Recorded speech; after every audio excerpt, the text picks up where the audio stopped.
Remember guys, I'm sponsored by cinchgaming.com. Use promo code TENEC127 for 5% off products at cinchgaming.com.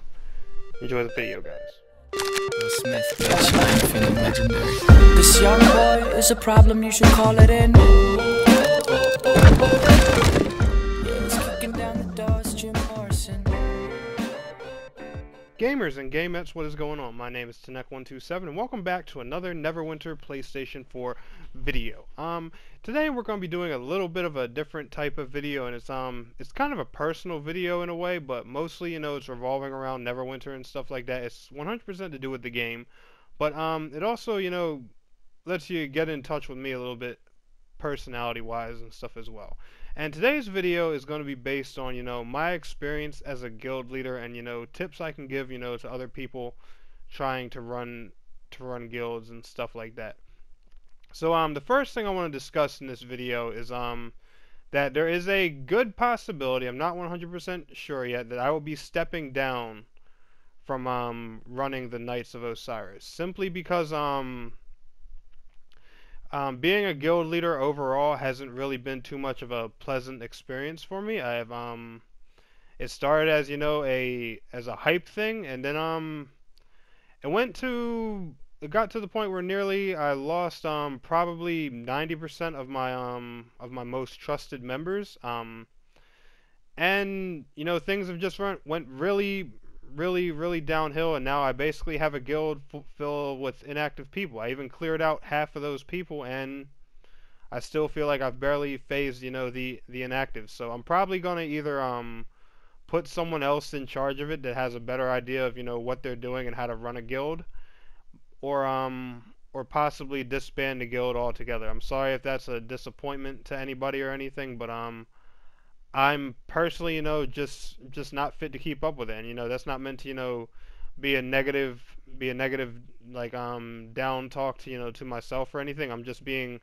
honest. My experience as a guild leader so far has been completely terrible. It was fun probably the first few weeks, and it's honestly just become tedious, dramatic, and more of a pain, honestly. It was even interfering with me, making new videos for a while, because I was getting on here constantly succumbing to other people's needs instead of actually releasing content on my channel, for you guys and stuff like that. And that's not a real good thing. And I want Neverwinter to always be a part of my channel, but I don't want Neverwinter to become the thing that takes me away from my channel. So therefore, I'm pretty sure I'm going to step down as guild leader, but as of disbanding the guild, I don't know yet. That's going to depend on how some of the others, well, the few people I have left that run the guild along with me think and feel about that and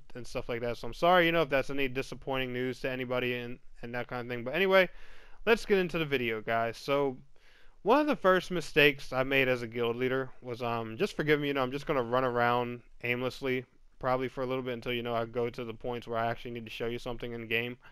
But one of the biggest mistakes I made as a guild leader was I wanted the biggest, most active guild, and then as an MMO player, I'm a newer MMO player, and this is my first time in my life ever running a guild, so obviously it wasn't going to go perfect. But I forgot about the little term called inactive players, launch game hype and stuff like that. I recruited a ton of people. Like I told you guys in the beginning, the Knights of Osiris, next to another guild I believe called Look Good Play Good, we were the two largest guilds on Neverwinter PlayStation 4 for probably a good month or so. I want to say maybe a little longer. We had this guild had probably 120 plus active members at the time. We were also one of the first guilds to actually finish the dragon runs in the guild halls and stuff like that. We weren't the first one. We were one of the first. I believe we were in like the top 5 or top 10, something of that nature. I don't remember. I know Look Good Play Good was one of the first to do it too. But yeah, it was all hype, and then there were things, slowly people started to realize they weren't interested in the game and stuff like that, so that caused us to have a few inactive members. And then after a while, after things, the game hit end game and the launch hype died down and stuff, we started getting a lot of inactive people. So from there, thanks us having so many members, the guild was full. There were people on the community, saying that they wanted a spot in the guild. They were active, really didn't get a chance. So luckily, the first time around, we got rid of a lot of these inactive players, and then we started bringing in some more people from the community. So things sped up again for a little while. Then a lot of the people I had recruited from the community ended up being heavily inactive as well. Now I don't know if it's people just wanting to join and get in because I'm a YouTuber, or they hadn't sure if they were into the game like that or stuff like that. There's a million reasons behind it, and just if you're one of those people and you're watching this video, this doesn't mean any harsh feelings towards you. Trust me, you're a human. You're entitled to play games whenever you want, what you like, what you don't like, stuff like that. This video is strictly for entertainment purposes. It's not to insult anybody or anything like that, because I know a lot of people that that are or have been a part of my guild watch my videos. So if you're any of those people, or if you've been involved in this situation by in any way, shape, or form, don't take offense, because this video is not here to offend anybody or anything like that. It's just simply talking about my experience as a guild leader. But so I went into that inactive downward cycle again, and that's currently the one I'm at now. And I've cleared out nearly half of the inactive people we've had, and if you take a good look right now, we have 67 members in the guild. At most 3 to 8 on at a time, and it'll be the same 3 to 8 people. One of those people including myself. But the next thing I want to give you guys, the next tip I want to give you as a guild leader is put your main focus honestly on your guild hall. Because one thing I've noticed in this game is that people are really rushy, pushy, and I don't know what it is, because I don't know much about building a stronghold and stuff like that. That's why I put a stronghold basics video up. I don't know all the advanced details and everything. But people are really rushy and pushy about getting this stronghold done. And I kid you not, if you don't have this thing up and running to a decent extent within a few days or even a few weeks, people rage, they'll freak out, they'll quit. I've had several people quit on me because my first priority wasn't building the stronghold. I was doing things like helping other guild members level up, helping people who are stuck on quests and things like that.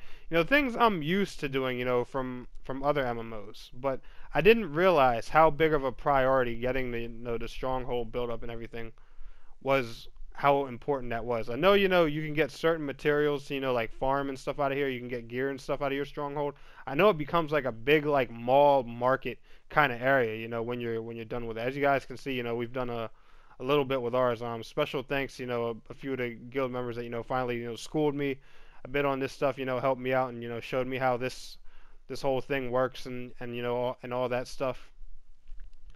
But yeah, it's just really it's the stronghold's a really important thing to people. So if you're thinking about starting a guild, make your stronghold your number one priority. And the last and third tip I'm going to give people is run a guild with friends, people you trust, or people you know. Because I'll be honest, besides a select few people, my guild was 99.9% random people, down to the Knights of Osiris and everything. There's a handful of people in my guild that I can say I know really well, and I've gotten to know a lot of these people that were randoms really well, and a lot of people that have been involved with me in the guild, and even some that are out of the guild right now, I still refer to them as friends, even though we don't actually know each other in real life. But they were good teammates, good comrades. We did have a lot of conversation, game wise and personal, so I can definitely refer to a lot of people in that I've met in this game and throughout this experience, as actual friends, even though we don't have any type of real life personal connection besides gaming together and stuff like that. But yeah, because like the thing is, you want to have people that you trust by your side, people that that are going to stick to you, and that leads into another thing.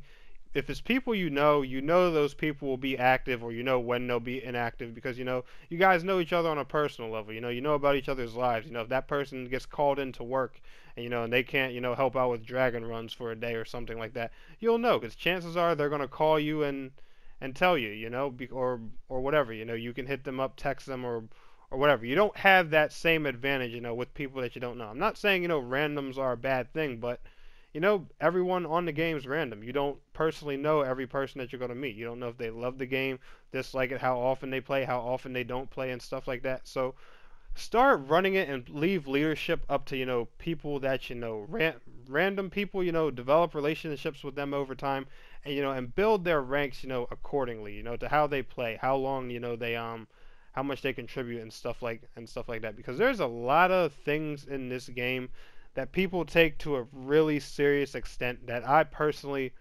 wasn't aware of, and you know, and I'm personally not able to provide for a lot of people. So that's personally why I'm stepping down as a guild leader. It's not that, you know, I think I'm a horrible guild leader or anything like that. I don't know the system of running a guild enough to do so. So I also want to take this video and deeply apologize to, you know, anyone who's been, you know, trying to get in and stuff like that. Maybe this video will help you give you guys, you know, an update like on the trouble and stuff, you know, I've been having with this scenario. But anyway, guys, I hope this video was informative. I hope this was, you know, helpful to anybody. If you found this video helpful, be sure to give it a thumbs up. And I want to thank you all so much for watching. It's your boy Tanek127, and please don't forget to like, share, and subscribe. And I'll see you guys in the next video. Peace.